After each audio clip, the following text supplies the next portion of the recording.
backgrounds, cultural areas, that's not going to be in one of the stages. So you want to be sure to look for that, and what are we going to see? Well, we're going to see an orchestra and a group of traditional musicians coming together, hopefully in harmony.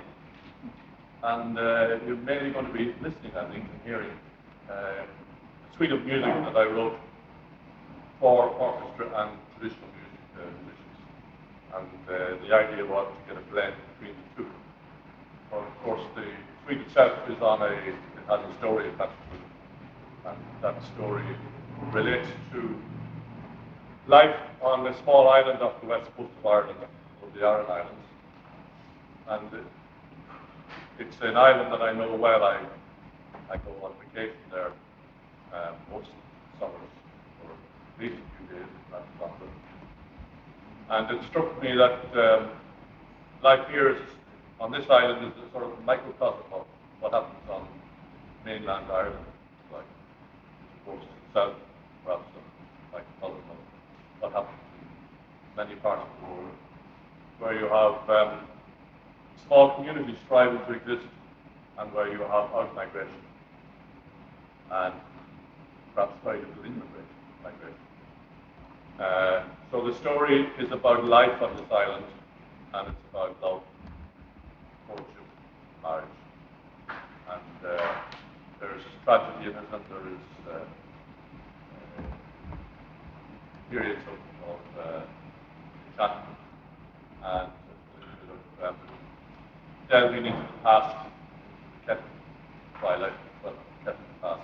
So it's a descriptive piece that tries to capture some of the feelings and emotions of the islanders as opposed to life. That's it in a nutshell. Do you want me to continue to expand on it, or do you want me to interact with me as I go along? It's your show. Go ahead. Yeah. Well, I'm open to interruption. I believe this is a sort of a two-way interaction, but I will continue talking until I'm interrupted. So if you want to get in, you literally have to interrupt, or you can put your hand up and I can bring you in when I take calls and breath. It's an experiment in seeking to bring together two types of approaches to music, and to bring together musicians with different backgrounds, musical backgrounds. On the one hand, you have the classical or European music that has evolved since the Renaissance period, evolved in its own way, and has arrived at this particular point in time, both individual playing, group playing, ensemble, and orchestra playing. And as some of you might know, the orchestra evolved over a period of time and eventually settled on a certain number and mix of instruments. So you have this orchestra whose members read from the notation, strictly from musical note, and their actions are controlled by a conductor in the normal sense. And then you have traditional musicians who, in the main, are not required to read music and generally don't play the music. They may be able to read music, but they don't use it as the normal mechanism of performance. They usually have learned by ear and have retained for life and produce just by recalling the tune. So they don't work from music, and in many cases they may not be comfortable reading music. So when faced with the task of bringing together these two different approaches to music, you have to think of how to communicate your score to each of them. And it's simple in relation to the orchestra, and it's simple in relation to the group, but there is a language problem between the two, because if the conductor says we'll have it 2 before E, and the orchestra starts and the group sings. So either the conductor says that's the third time round on the high part, 2 before E, or else the group has some sort of map which says E is, you know, 1 through 2 bars, 16 bars, whatever, or this is the key to this level. So it's a map. So, I mean, they can come in on the second bar because they hear it and they know where they are, but they won't be able to come in on the bar itself because it doesn't mean anything. But if you want them all to go together, then you need some sort of mapping arrangement, some understanding. And it works well once everybody realizes the system can work. We had great fun recently in Australia where I took out another suite that I wrote more recently, is on the famine. And the Irish government took it to Australia to the diaspora, as we call it, the people who emigrated there and have been there for generations. And we worked with a different orchestra each night in Australia. So lots of fun. We had the same group of traditional musicians. Unfortunately, we had the same conductor. We had a different orchestra each place. So we had to rehearse for a few days in each place, and we had lots of fun trying to understand each other. But it's possible to do, and I think it's worked out. It's been a lot of fun. So that's the fusion, or the attempt to fuse traditional and classical. Of course, there is another problem or task, barrier to be surmounted, and that is what role do you give each in such a work? And my approach to that was to allocate what each of them could do best, in terms of I wasn't trying to convert classical players to play Irish music. That would take many years, and it's usually impossible. It's not impossible, but it's difficult. And vice versa. It can be quite difficult for you want to come in here, so give you a chance. The orchestra is conducted here. Yes, the orchestra is local. By local, you mean within from the water, not from Ireland. Not from Ireland. Concord orchestra.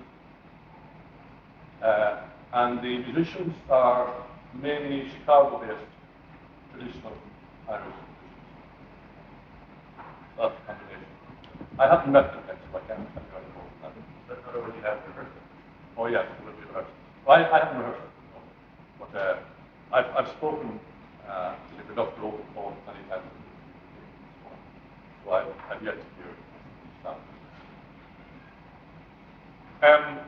So you have to decide what role to give the orchestra, what role to give the traditional musicians, and you obviously try and give, depending on what is being played at the moment, you allocate your tasks to those that can do the best. Then you have the problem with arranging as to how to come up with an arrangement that will be in tune with the idiom, the traditional idiom. And can you retain what are you seeking at the end of the day, what are you striving to create? And that's lots of fun as well, because orchestrating piece has its own pitfalls. I used an orchestrator to actually do the detailed work, and we worked together. And we spent a lot of time trying to agree, I suppose is the word, on an approach and on the roles and on how each. Right. But we work together now with the family suite, it's called Flight from the Hungry Land. And the second time round, it was much easier because he knows the way I think, I know the way he approaches things. But that was a lot of fun. So Island Wedding is about a wedding or a coming together of two people in wedlock, and it's about bringing together two disparate musical types in some sort of approach to get into use or create something collectively which hopefully is a richer sound than just the orchestra alone, because when you bring the blend of traditional instruments in, you bring fiddle, which is played in a different style to the classical style, and you bring flute, you bring pipes, you bring bowron, these type of instruments. Then you get a new sound, and that was even more conscious of that in the famine work, where you had the pipes and the flute and fiddle blending in very closely with the orchestra to create just colour, different colour. In Ireland Wedding, they're doing separate tasks almost for partners. They're doing separate tasks, and then they're coming together. So that's a little bit about background to Wild Wedding. Yeah. Did you write? Are you using already composed traditional tunes, or did you write new Irish tunes for the traditional musicians? Well, that's a good point. Obviously, one has to choose the starting point, and you have to decide for yourself what do you want to do. I can try folk music that's already there. I want to write. Now, my background prior to that was writing in the traditional idiom new music for traditional instruments and for traditional groups. So that's the background I came from, and I felt when I thought about it that I was in more control if I could create everything that I had to create. Because I had storyline to follow, and I had structure to follow, and I had continuity. And so you have greater freedom when you write yourself. So everything was written from scratch. Do the traditional musicians and the orchestra represent consistently different parts of the story? Does one provide mood and one the character, or do you have motives in the music that represent something? Okay, my original thought about using orchestra was that there was some slow movements. There's one movement in particular there, which is at a point where the girl in the story is leaving the island. She's fallen in love, and it's gone wrong for her, and she's leaving the island, and she has very mixed emotions, thoughts, and the music is pieces. That particular part is called Reflections, and it's really reflections of her mood, reflections of the light in the water as she goes along in the curve, reflections of on what has happened in the recent past, and on her moods and her feelings. And I felt that would be best expressed in orchestral terms. And so that was one of the reasons why I thought in terms of orchestra to begin with. And that is done with orchestra. In other elements, there is very vigorous dance music, which is done by the group. But then again, later on, there is vigorous dance music, which is done by both. So they're both in there, and they're both contributing very vigorously. And it's quite exciting. And that is sort of the new sound. So I was thinking ahead as to what forces to use to employ to create emotions, feelings.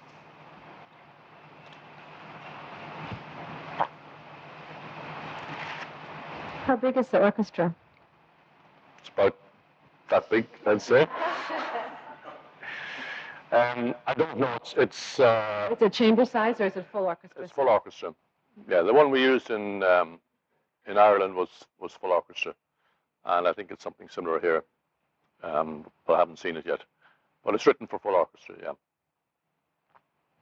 So were you able finally to get your orchestrator to, like, I hear English horns here, and you're going, no, I hear French horns, or what? Yes. Yeah. Whenever there was a choice, we always went for the French horns. You always have to. Yeah, you have to. That's so great.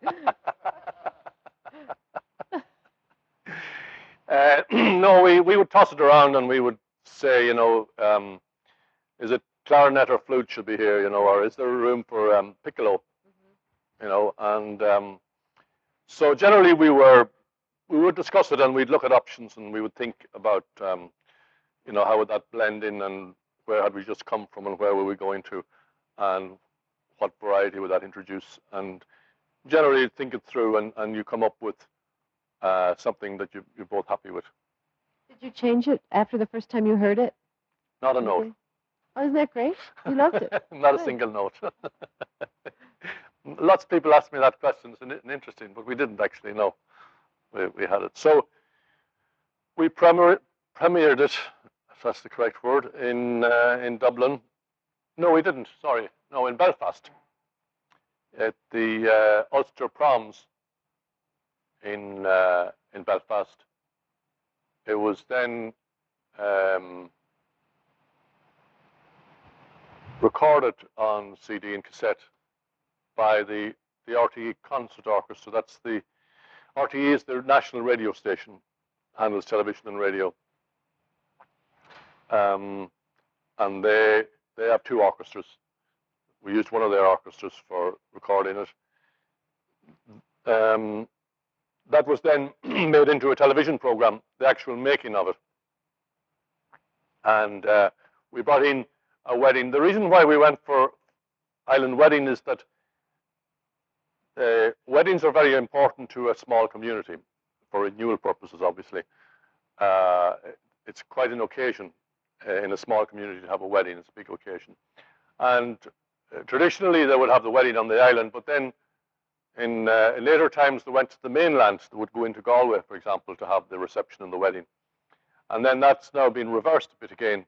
So there was a wedding on this particular island, which was actually the subject of a film as well. And so they were able to take footage from that and footage from the shooting, the recording of Island Wedding, and mar them together. And they even had dancing. We were able to merge the dancing together to produce a television program. So we did that. And then we also did it in Dublin in the National Concert Hall. And it's been done once or twice since then. There are singers in this piece? Yes. There are two songs in the piece. One is in the Seán-nós idiom, the Irish soul style. In Irish? In Irish, yeah. And there's one song in English. And the Irish song is sung unaccompanied, as is the norm. And the English song has orchestral backing with it.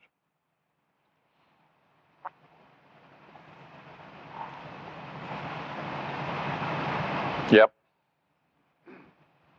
This is kind of a churchy question, but I'm wondering, as you look at the wedding, the island, do you see, promise kind of for the future of where ritual could come into, let's say, liturgical expression, because it is celebration, that this might be used for churches in Ireland? Or what would be some of the traditional rituals that that could be brought to play? This is probably bridging over from a musical composition into ritualism. Can you say something about that? Yeah, sure, yeah. Okay, well, to my mind, the religious aspects are really part and parcel of daily life and are not separate from, but run with normal life. The rite itself is, to me, always a lovely thing where two people, promise and exchange vows for life, and that is a scene and a point in time that is nice to capture in some way.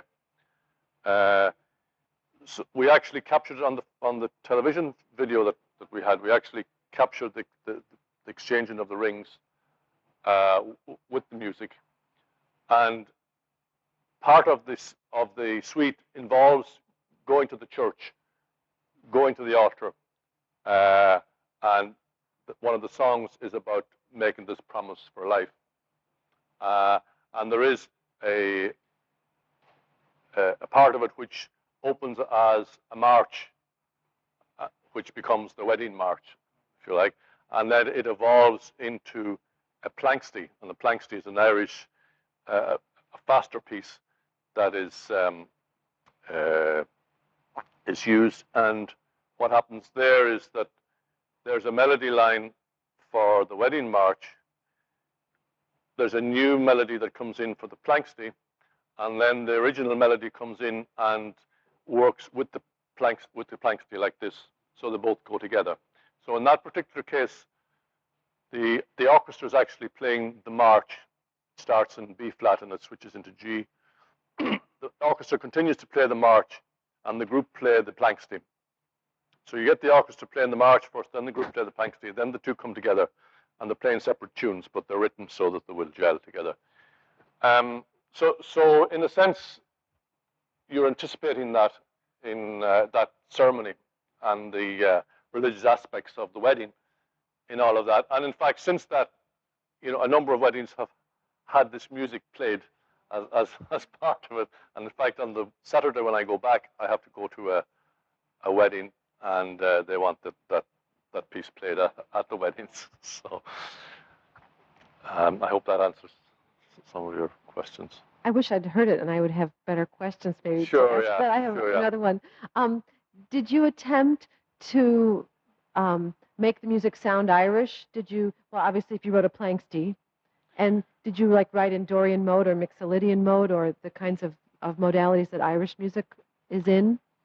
Okay. No, I didn't attempt to write it in Irish because I would naturally write it in the Irish idiom. Right, I was going to say it would come out of you naturally. What I would, I suppose, think about would be, the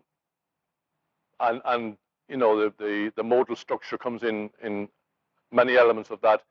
I don't think consciously about what modal structure I'm in because it's just natural and part of me. Some of it would be in what we would classify as normal music, which we have in Ireland as well. That's Irish too. Yeah. Exactly, yeah. Right. So it's a mixture of those two. And some of it would be described as classical in form. But it would be coming from an Irish background because I would be thinking that way. Right. But I wasn't consciously striving to do anything other than to represent the motions of the people involved in the scene, or describing a picture of some sort or other. And I wouldn't consciously think of exactly where I was and what mode I was using for that. It would just be depending on what came to mind as I wrote it. Yep. Influenced by Seán Ó Riada, I presume, I guess. No, I wouldn't think so. Seán Ó Riada would have come from a classical background, and he studied classical music, he wrote classical music, he wrote serial music, spent a lot of time in India. He came back to Ireland, and it was at that point that he took an interest in Irish music. And he then started studying Irish music and changed his name to Seán Ó Riada and founded the group called Ceoltar Cualann, and went on then to write Mishéar and pieces like that. And so he would be coming from a different background. I'm coming from a traditional background. My main background would be traditional. I suppose I come from both backgrounds because as a kid I learned piano, classical piano, and I went through the grades and so on. But at the same time I was learning traditional fiddle by ear and learning everything about the tradition, and that was the stronger of the two forces acting in my early teens. And so I dropped piano and forgot about that until I got to the late teens, and then I took up piano again and I studied a bit more classical and a bit modern music and a bit traditional jazz, all those areas. But my forte would be in traditional Irish music. Sean would have had to learn from his group the Irish tunes and the structures and get an understanding, which he did, and then he was able to produce the first group. I mean, they were literally the first group that came together that did something other than everybody play melody, apart from the pianist, or even the pianist played melody. So he was the first to come up with that idea of blending the group together, introducing certain ideas from orchestra into that group, creating new sounds, and the whole percussion sounds that he brought in there were all new to us. So he stirred that up and he created something, and he brought the orchestra in, and it was acceptable for him to bring the orchestra in because he had a certain status in the society, whereas others wouldn't think of that so much. I mean, there have been arrangements all along of Irish pieces in classical orchestral mode, but not in traditional idiom. So he captured that traditional idiom in pieces like Mishaera, which is a traditional piece, but he orchestrated it with great feeling. But he wouldn't have influenced me in that the approach would be different. But he would have opened up the doors, and the ideas would flow more. So any barriers that might have been there, he would have helped to remove them. Are there many other composers or any other composers working in this kind of a mixed medium between classic and traditional currently? Is there a renaissance in that, I guess I'm asking, like there is in Irish music in general? Yes, it's starting to come, and I wasn't the first to do it. There are one or two people who have used, say, pipes and orchestra. The Brendan Suite would be an example of that. Now, the barriers were again broken down when the Brendan Suite or Brendan Voyage rather, was written, and that was before I thought about using orchestra. And I've used it, and now one or two others are beginning to use it more, and it's becoming, yes, it's certainly has reawakened, or it's a resurgence there. So I can see a lot more of that, which is great.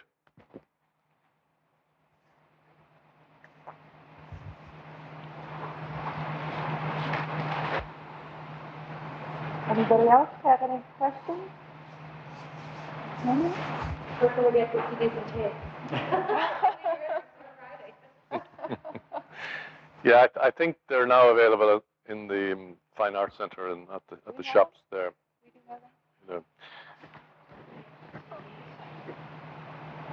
Yeah. See, that whole subject is a subject that reflects society as well, and society in Ireland, because you had quite two groups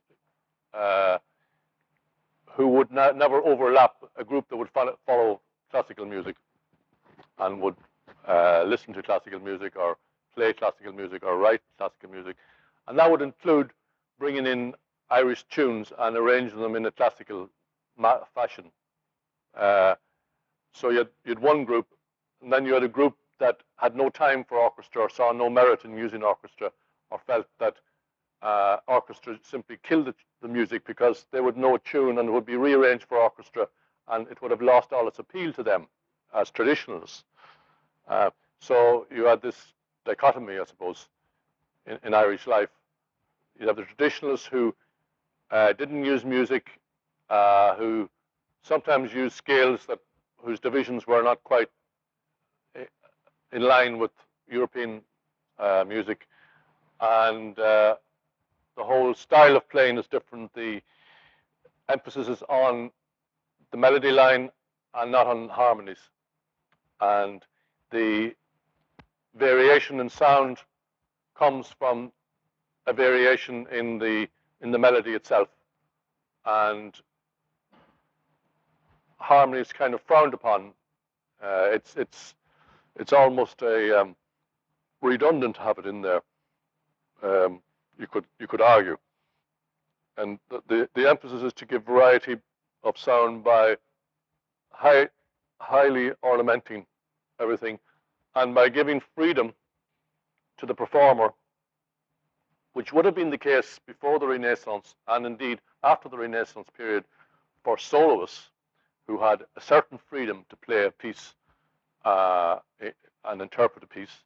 And that freedom was reduced and reduced and reduced down to a point where I think nowadays they have practically very little freedom to change one iota. In the traditional, the whole thrust was to play it differently every time you came around. And so you would repeat it a number of times, but never the same way. And the whole emphasis was to give variety to the listener, to give a challenge to the player to produce something new every time, something slightly different, yet within the unwritten rules of the game. And that tradition would have gone back to bardic times, which would have been the norm in those days. And so one wished to hold on to that as a very valuable gem, that freedom to explore within the idiom and to seek color and texture without any aid from necessarily even from other instruments. So that flexibility was a challenge, and it gave rise to a creative mind, a mind that's uncluttered insofar as they're not following a score, they're just thinking about the expression, how this is going, and they're moved by the company that they happen to be performing in, and they will change depending on the flow and the interplay that takes place between them as performers and the audience as listeners.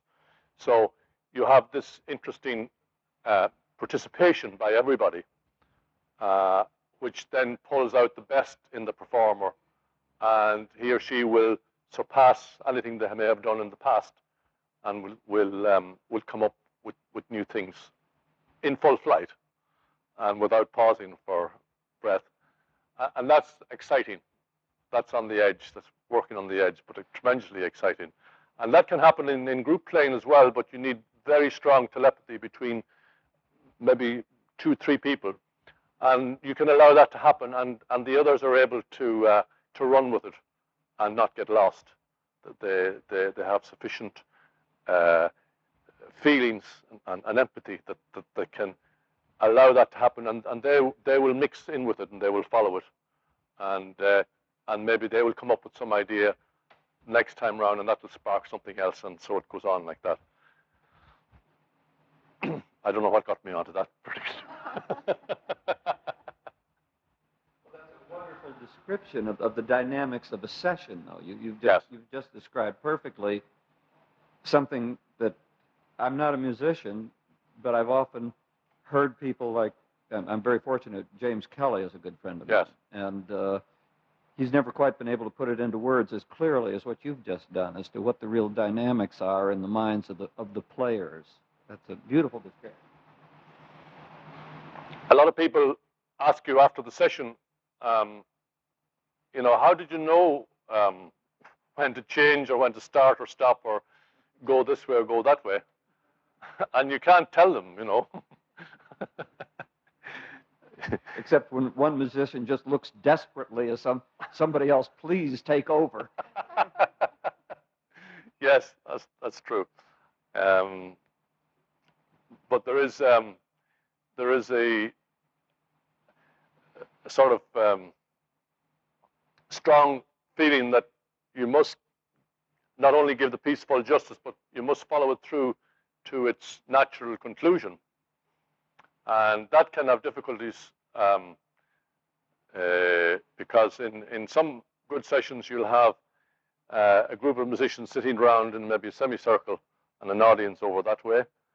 And you'll have a table in the middle, and you'll have quite a number of pints of stout that are sitting on the table.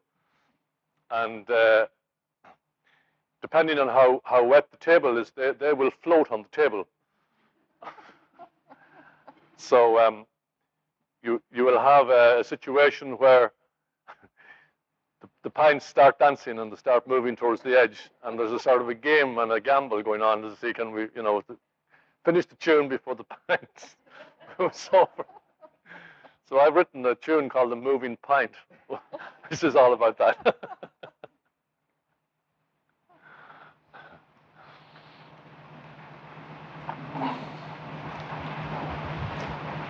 Any other questions? You want to just rush over and buy the tapes and CDs right now? Thank you very much. Pleasure being with you, Nan. Thank you all.